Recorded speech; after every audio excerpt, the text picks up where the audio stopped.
Baik, Assalamualaikum warahmatullahi wabarakatuh. Bu Mida, apa kabar? Waalaikumsalam warahmatullahi wabarakatuh, Patris. Apa kabar pula? Saya sih baik nih, Patris. Gimana dengan Patris? Alhamdulillah nih Bu. Kita sama teman-teman nih luar biasa. Tahun ini harus ada perubahan 2024 gitu kan, khususnya di guru-guru agama.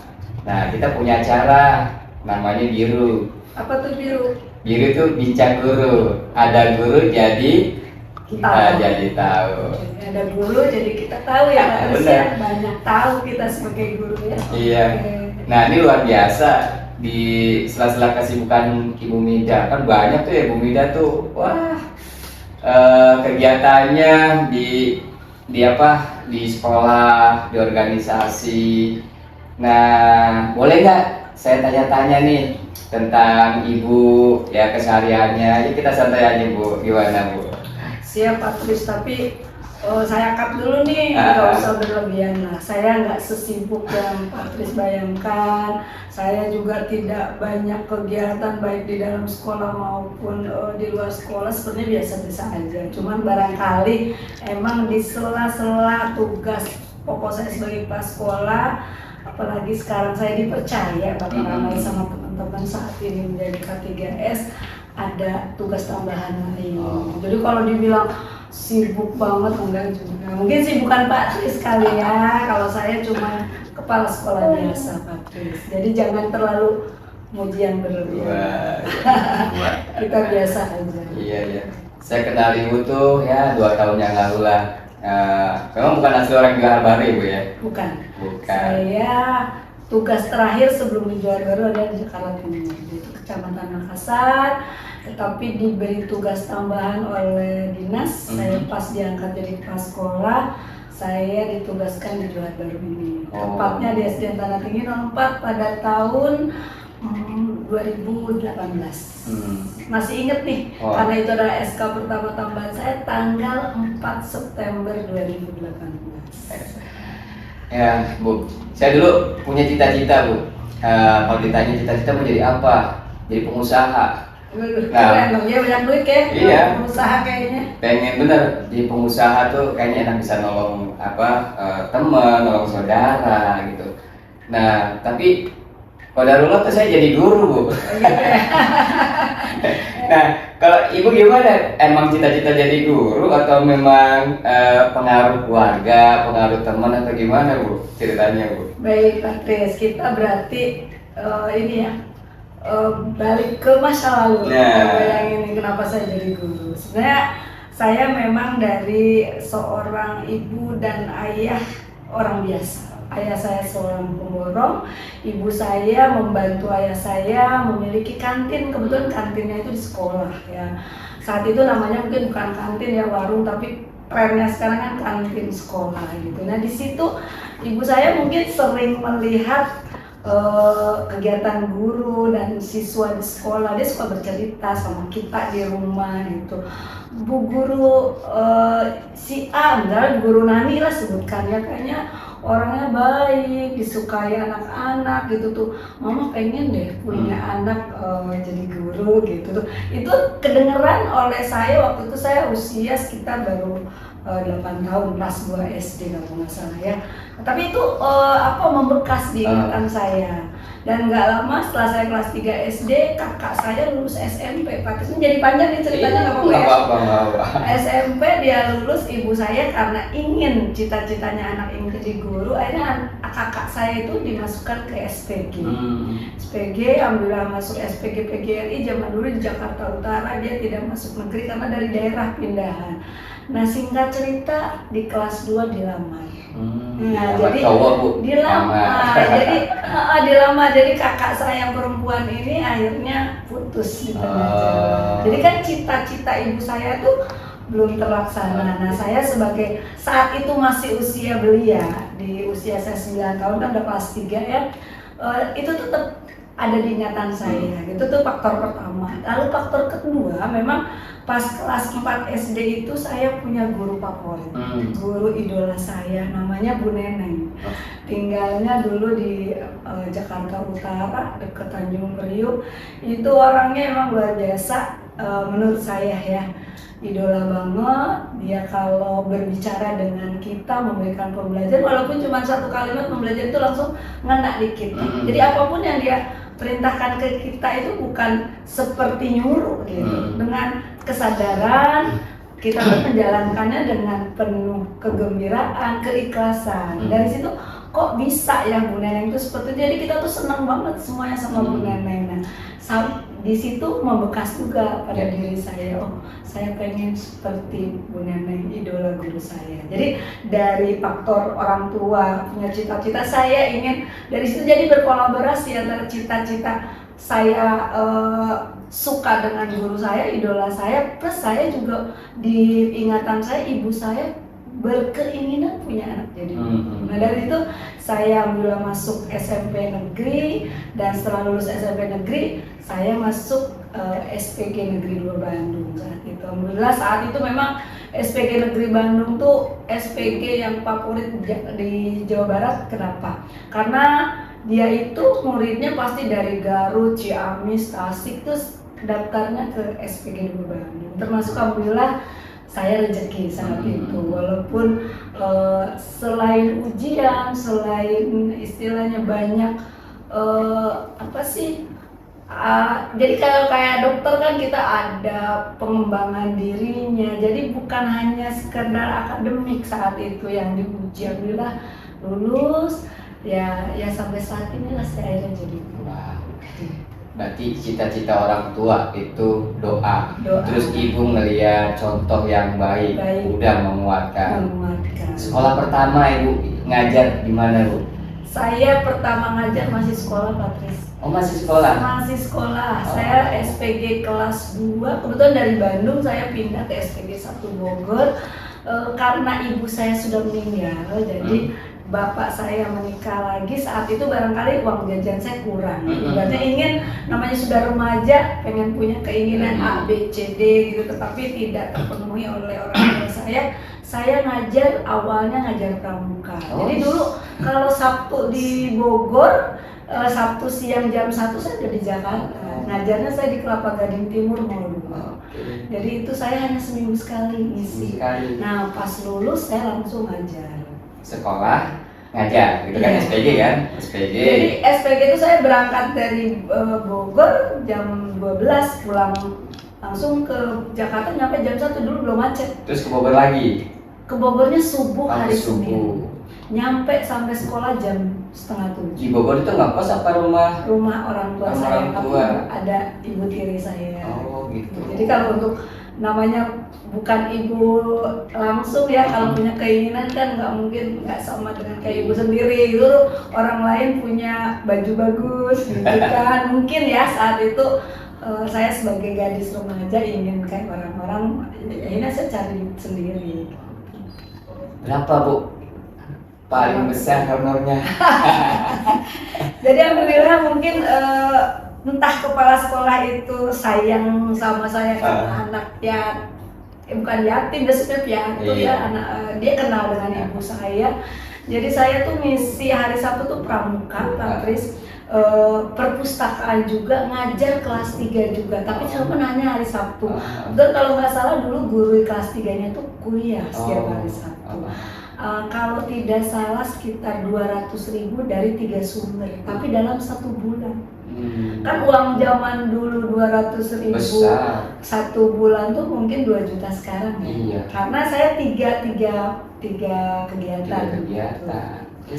Sambil seluruh dulu di situ ada guru-guru yang kuliah juga. Saya zaman dulu suka bantuin bikin tugas kuliah, kunjungan juru ketik. Jadi malam minggu itu saya bantuin sampai hari Minggu, sampai hari Senin itu saya pulang ke Bogor tuh sudah mempunyai uang saku dari kerja kayak gitu. Gitu Pak Tris. Keren. Lulus terus sekolah, setelah lulus sekolah yang artinya yang benar-benar netap di situ. Di situ juga apa ya, beda? Pas lulus memang saya langsung di situ. Tapi ini yang ada yang bikin saya sedih. Tapi nggak tahu takdir Allah ternyata malah berbalik membuat saya bahagia nih. Pasti ceritanya akan saya ingat seumur hidup saya. Saat itu saya adalah SPG angkatan terakhir, ada adik kelas 1. Jadi tidak ada SPG lagi, ditutup. Nah jadi kan mau nggak mau kalau mau jadi guru harus kita kuliah lagi, D2 dulu bukan S1. Nah saya daftar Pak Tris, ingat banget saya ujiannya di SMP 2019, tapi saya tidak lulus. Ternyata teman-teman saya yang saya tahu di SPG Bogor itu dalam tanda kutip pengetahuannya, prestasinya di bawah saya jauh lulus. Saya sendiri yang termasuk selalu 5 besar saat itu tidak lulus. Gimana coba perasaan Pak Tris? Saya berada di Jakarta, teman-teman saya ke UNJ, pemberkasan mereka lulus PGSD, justru saya sendiri yang tinggal di Jakarta tidak lulus. Dan mereka juga merasa nggak enak sama saya, lu berprestasi, ngajar dari kecil terus udah hebat menurut teman-teman saya ya, kok nasib lo gitu kan, saat itu nasib lo malah nggak lulus ya. Ya udah takdir, tapi ternyata itu adalah rahasia Allah yang kita nggak tahu, Patris. Nih saya di sini mau berbagi dengan air mata saya saat itu, dengan malunya saya kok teman-teman saya lulus saya enggak. Itu saya akhirnya ada ujian pegawai negeri saat itu. Saya ikut Patris, ikut masih diuji sama Allah, saya tidak lulus. Tidak lulus pertama, tetapi saya ada kenalan di Pemda DKI, bocah usia saat itu kalau nggak salah saya 20 tahun, kan kalau zaman sekarang tuh 20 tahun mungkin bocah ya, tapi zaman dulu sudah kepikiran, saya mau ke Pemda DKI, nanya kenapa saya nggak lulus. Coba seusia gitu saya berani ke Pemda DKI, lalu orang Pemda DKI justru salut sama saya, kok ini anak berani. Nah saya, silakan bawa berkas apa? Saya bawa berkas ini, ijazah dan biasalah seperti lamaran zaman dulu kan lamaran masih dituliskan. Saya titip Patris di situ di Kasubag Kepegawaian Pemda DKI. Saya ingat persis lantai 6. Tidak lama 2 bulan kemudian saya reuni SD di Tanjung Priok. Reuni SD, alhamdulillah Ida datang ke sini. Kenapa? Saya bilang, ini ada surat panggilan dari Pemda DKI. Ternyata saya suruh ikut tes PNS. Karena kan saya iseng dulu nitip lamaran ya. Tetapi kok itu datang ke alamatnya, memang alamat KTP saya masih di tempat tinggal dulu yang saya lama. Itu jadi rezeki permulaan saya. Saya lulus di bulan Desember, ingat tanggal 20 Desember tahun 1991 saya mendapat SK pertama. SK pertama ditempatkan di SPN Sumber Jaya 08. Jadi udah berapa tahun Bu guru jadi guru Ibu? Udah berapa tahun dari sampai tahun sekarang? 91 sampai sekarang berarti 30 tahun. Iya, suka dukanya ya. 33 tahun saya jadi guru. Nah kalau dulu kan masih teknologi belum ada ya, nggak seperti sekarang nih. Kalau Ibu bisa dianggap guru senior gitu. Terus gimana Bu melihat guru-guru sekarang dengan guru yang dulu? Apakah sekarang nih guru-guru bentar-bentar ngeluh, bentar-bentar ngadu, bentar-bentar ini gimana Bu kalau gimana? Ya kita harus lihat kacamata dari dua sisi ya Patris. Pasti semua ada plus minusnya. Kita lihat dari gedung dulu ya. Namanya pendidikan kan pasti. Memang kalau pendidikan nggak mesti punya sekolah atau tempat. Kita pendidikan bisa di mana saja. Tapi dari segi gedung aja mungkin sekarang gedungnya luar biasa. Malah sekarang ada wacana setiap daerah atau kota madya ada gedung yang menggunakan lift unggulan ya. Contohnya memang sudah ada di Duren Sawit Jakarta Timur 1 sudah terbangun. Nah nanti mungkin di kecamatan kita juga sedang dibangun gitu untuk dari fasilitasnya. Yang kedua dari sumber dayanya pasti guru ya, guru dan peserta didik. Saya mempunyai catatan mungkin perbedaannya 5 dari guru dulu dan guru masa kini. Rentangnya 5 nih kalau ini. 5 nih kayak rentang pertama mungkin zaman dulu guru itu adalah pusat. Pusatnya adalah guru. Kita dulu ini deh Pak Tris, apa di masa Pak Tris dengan saya beda ya. Di masa saya kalau guru ngajar duduk manis itu sampai tangan ke atas, tangan ke samping, di depan duduk manis ngelihat guru. Gitu kan, itu udah figurnya guru di depan gitu. Dengan sepatunya kita udah lari. Nah, gitu kan, dengan sepatunya kita udah lari. Intinya itu guru benar-benar figur selalu ada di depan kita. Beda dengan sekarang. Jadi kita itu justru belajar itu harus fokusnya media pertama adalah anak. Apa kebutuhan anak kita masih sekarang? Jadi kita nih sebagai guru harus menyesuaikan sebagai orang dewasa yang mengerti alur mana nih pendidikan ini biar anak kita ada perkembangan, ada perubahan dalam pendidikan. Karena kan pendidikan sendiri itu kan merubah, ya kan, dari yang tidak tahu jadi tahu kan, kalau dulu dalam bahasa pedagogiknya dari yang tidak dewasa menjadi dewasa gitu ya, dan banyaklah pengertian dari pendidikan gitu. Nah jadi sekarang berpusatnya dulu ke guru, sekarang berpusatnya ke siswa. Itu nomor satu. Yang kedua mungkin sumber belajar. Zaman dulu sumber belajar buku guru dan siswa sama. Benar-benar textbook dengan buku. Sampai saya ingat Pak Tris diajar guru kelas 1 kata-kata ini Budi, ini Bapak Budi, ini Ibu Budi, sampai sekarang hafal. Saya masih pakai buku itu tuh. Ya kan? Karena memang sumber buku hanya itu-itunya. Gitu. Nah lain dengan dunia zaman sekarang ya. Guru bisa mengakses dari berbagai aplikasi, dari anak pun juga bisa dari internet, gadget, dia juga bisa mengaplikasikan laptop dan sebagainya. Jadi sumber pembelajaran itu sebenarnya luar biasa sekarang, dia mengakses bisa dari mana saja. Tetapi mungkin saya kasih benang merah. Tidak semua dari zaman dulu yang sumbernya hanya buku, yang sekarang sumbernya banyak, itu anaknya jadi pinteran anak sekarang. Mungkin secara ini kelihatannya pinteran anak sekarang, tetapi kalau kata orang tua dulu pinter kebelingan gitu. Sampai anak sekarang itu saking mudahnya mencari ilmu pengetahuan, jadi nganggap sepele. Gitu, nganggap sepele, ntar juga aku bisa lihat ke Mbah Google, nanya Mbah Google. Lain kalau dulu, kalau kita memang suruh hafalan sama guru, itu namanya pulau peta Indonesia, kita hafal. Menteri-menteri saya hafal dulu. Nah, makanya kita tuh benar-benar dulu tuh hafal gitu kan. Kalau anak sekarang saking menyepelekan, mudah mencari sumber pembelajaran, jadi menganggap sepele. Jadi itu benang merahnya justru di situ kelemahannya. Nah mungkin itu yang kedua sumber belajar ya. Yang ketiga barangkali media pembelajaran sekarang kan sudah luar biasa bagus ya. Guru bisa dari media apa aja ya. Kalau dulu kan cuma zaman dulu cuma ada tengkorak tuh yang untuk ngajarin IPA ya itu doang. Lalu peta Indonesia, bola dunia gitu kan ya. Kalau sekarang kan mungkin aksesnya banyak dari media pembelajaran.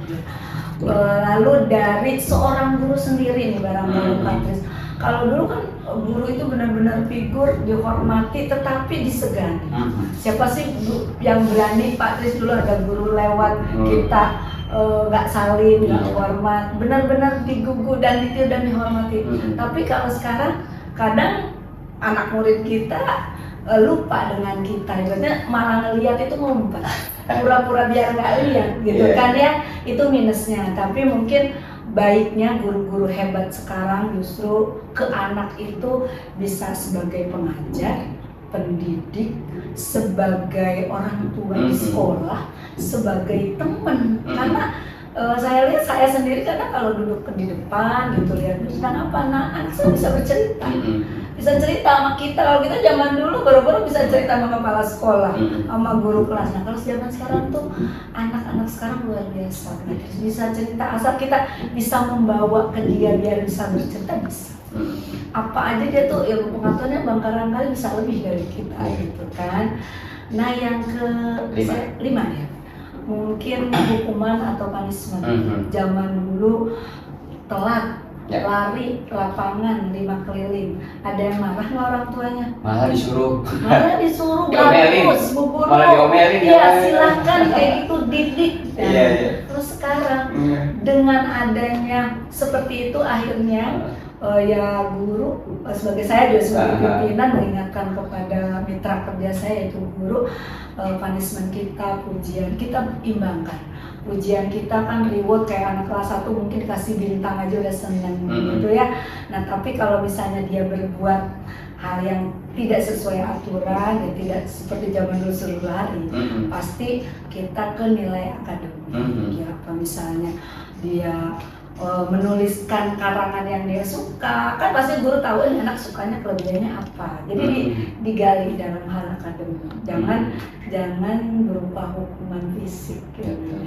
Itu sih yang mungkin agak signifikan. Pasti kalau masalah hasil, Pak Kris ya, zaman dulu dan zaman sekarang pasti semua ada plus minusnya. Buktinya saya adalah produk zaman dulu. Tetapi saya salut dengan produk zaman dulu yang menjadi guru, contohnya yang ada di dunia kita, orangnya disiplin, tanggung jawab dalam mengajar. Tapi kadang anak-anak muda sekarang, yaitu guru-guru anak muda sekarang tuh agak kurang disiplin dalam hal itu. Jadi mungkin dia juga merasa kadang aku lebih hebat nih pengetahuannya dari guru-guru lama, padahal dia lupa kita sudah berjuang lebih dulu gitu. Pastinya kita juga punya kelebihan, pastinya juga kita mungkin banyak kekurangan yang tidak sama dengan ilmu pengetahuan yang diterima guru-guru muda sekarang. Pasti kalau yang berkolaborasi yang baik sebenarnya saling mengisi, ya itu yang bagus gitu. Agar kita menghasilkan siswa-siswi hebat ke depan. Oke, good. Cakep. Jadi ya karena zaman terus berkembang, zaman berubah ya. Makin kesini makin luar biasa, makin hebat itu. Nah kalau dulu Ibu ngajar itu kan masih ada yang pagi, masih ada yang petang gitu ya. 2 shift sampai 3 shift ada ya, seperti itu. Nah sekarang itu semuanya fokus ke 1 shift ya Bu ya. Nggak ada lagi nih ke depan nanti ada 2 yang petang ya Bu gitu. Nah tentunya kan ini nanti ada jadi tambahan jam pelajaran. Ini sekarang lagi hot nih Bu. Lagi hot, yang dulu kita guru itu kan 24 jam Ibu ya, dalam seminggu. Nah itu di grup rame tuh Bu. Sekarang 35 jam gitu. Yang nggak kebagian 35 jam cari di luar. Nah itu bener nggak sih Bu? Apa memang sudah ada peraturannya secara tertulis? Itu teman-teman udah rame. Oh Bu ngajarin gimana nih? Sampai buat pengumuman di sekolah lo bisa nggak terima ini gitu kan? Nah Ibu tahu nggak tuh isu itu Bu kira-kira? Baik Pak Kris. Sebenarnya memang itu bukan isu ya. Jadi kita harus bijak dalam menyikapi semua persoalan. Jadi yang penting sih menurut saya segala suatu persoalan yang sedang kita hit atau sedang kita hadapi saat ini jangan dibuat panik. Gitu ya, jangan dibuat panik. Kebetulan saya tahu Juknis Permendikbudnya itu kalau nggak salah Permendikbud nomor 15 tahun 2018 memang minimal beban kerja guru itu adalah 24, tapi kata ada minimal. Jadi tolong nanti barangkali saya salah, dibuka kembali sama teman-teman Permendikbud nomor 15 tahun 2018. Jadi daripada kita saling menyalahkan ke sana kemari, kita buka sama-sama, kita telaah.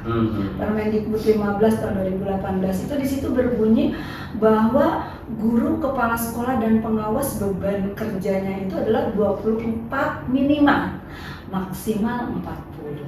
Nah, di sana ada penjelasan bagaimana menjadi 24 sampai 40. Tapi kan biasa nih orang Indonesia Patri minimal 24 saja sudah diakui dan sudah dapat sertifikasi. Bagi yang PNS dapat sertifikasi tidak ada hukuman dan tidak memang itu sudah memenuhi syarat minimalnya, ya sudah. Nah mungkin terlena dengan hal itu 24 jam. Jadi kita pun terbiasa, termasuk saya nih sebagai kepala sekolah. Jadi saat ini mungkin dulu 24 jam nih ada rombel 9, padahal kalau kita ini kan 1 orang pun sebenarnya bisa. Karena terfokus pada 24 jam, kurangnya masih banyak nih, masih 16 jam. Berarti kita nyari guru. Jadi mungkin kita harus menelaah ulang Permendikbud 15 tahun 2018 ini. Nah, di situ juga berbunyi kok tambahan-tambahan bagi guru apa saja yang diakui sebagai tambahan. Jadi kita itu waktu dulu saya ingat Pak Tris, mungkin Pak Tris karena bukan PNS, pertama saya jadi PNS mendapat tambahan yang sekarang namanya TKD, itu memang kita beban kerjanya harus 37,5 jam minimal. Itu saya ingat persis. Nah makanya jadi kita pulang jam 3 sore. Dulu kan kita pernah pulang jam 12. Lalu kita dapat tambahan TPP kalau nggak salah pulang setengah 2. Karena waktu itu kalau nggak salah beban kerja kita jadi 32 atau berapa saya lupa ya. Nah akhirnya jadi 37,5. Nah ada tuh di Permendikbud 15 37,5 itu. Nah yang harus kita pelajari apakah 37,5 itu kita beban mengajar harus bertatap muka langsung dengan siswa, apa cukup dengan tambahan kita. Nah kebetulan memang sekarang regulasinya dari dinas sedang kita menyusun anjab. Kita dari bawah diminta anjab minimal 35 jam. Itu yang jadi permasalahan sekarang Pak Tris. Memang bukan mengada-ngada, kami semua kepala sekolah suruh mengisi format yang ada dari dinas bahwa si A ngajarnya 35 jam. Kebetulan itu seluruh kepala sekolah di rapatnya kita menyusun anjab dengan para pimpinan kita di Sudin. Saya kebetulan yang banyak bertanya saat itu. Karena saya bingung ya, saya sudah 2 hari sudah ngutak-ngatik biar guru saya jadi 35 Pak Tris dengan tambahan apapun yang saya saat itu tuh sayangnya tidak membuka Permendikbud 15. Saya masih lupa tuh saat itu ya. Akhirnya saya bertanya, Pak, barangkali kalau untuk 35 jam di SMP, SMA nggak jadi masalah, saya bilang, karena di SMP, SMA itu kan TU-nya lengkap, ada kasubagnya, ada wakasek bagian kurikulum, ada wakasek bagian kesiswaan dan sebagainya deh, banyak bantuannya selain guru. Tapi kalau SD, sistem SD itu mungkin teman-teman lebih mengenal ada guru borongan. Jadi nggak mungkin Pak, contoh saya punya guru kelas 1, jam mengajar kurikulum merdeka itu cuma 26 jam. Kalau ditarik ke 35 jam itu kurangnya berarti 9 jam. Saya langsung bertanya saat itu. Akhirnya saat itu ditelepon ke dinas yang sedang rapat. Ternyata oke, untuk SD tidak dituntut 35 jam sebagai guru kelas, apa adanya aja. 35 jam silahkan dilengkapi dengan tambahan. Nah, tambahannya kebetulan saya sudah buka di PMM, tambahan untuk guru kelas itu ada guru piket, ada pembina ekstrakurikuler dan sebagainya ya. Nah, saya berusaha tuh untuk jadi 3. Nah, yang saya belum bisa perjuangkan adalah guru bidang studi, Pak Tris. Saat itu guru bidang studi belum ada kesimpulan harus bagaimana. Jadi mereka tetap guru bidang studi yang ada di SD tetap harus 35. Ini mungkin yang jadi polemik, yang tadi Pak Tris tanyakan, sampai misalnya nih Pak Tris ngajar cuma dapat 28 jam. Waduh, 7 jamnya aku ngajar di sekolah mana? Akhirnya bertanyalah pada sekolah lain. Tapi buktinya sampai saat ini belum berjalan. Belum. Karena kita juga dalam sebuah ajuan. Gitu. Jadi saya sarankan sih begini ya, kita nggak usah panik dulu. Segala sesuatu pastikan pimpinan kita di atas juga ibarat kata membuat suatu kebijakan baru atau apapun pasti ada dasar hukumnya. Ternyata memang dasar hukumnya ada itu. Yang Permendikbud 15. Mungkin kita aja selama ini kurang memahami gitu ya. Itu saja. Tapi karena mungkin masalah ini bukan di satu sekolah, semua se-DKI gitu kan mungkin ya yang sedang menyusun anjab ini ya kita tunggu aja. Kita nggak usah terlalu panik, ya kita jalanin aja, jangan sampai gara-gara panik mencari tugas tambahan di sekolah lain kita sibuk dengan itu, anak kita sendiri terbengkalai. Nah sekarang di TikTok lagi ramai juga nih Pak Tris nih, pengen tahu apa coba? Di TikTok ini lagi rame bahwa sekarang guru meninggalkan tupoksinya Oh. gara-gara harus ngisi PMM itu gitu. sampai ada TikToknya Pak Kris. Ah. Nah itu pun sama, maaf nih, bukan saya karena K3S ya, kalau Eh. saya sih segala sesuatu menyikapinya semua tuh jangan dibuat panik, Ya, ya. dibuat kita telaah dulu. Apabila pimpinan kita memang kita harus bisa, ya isi aja PMS Oke. sesuai kemampuan kita.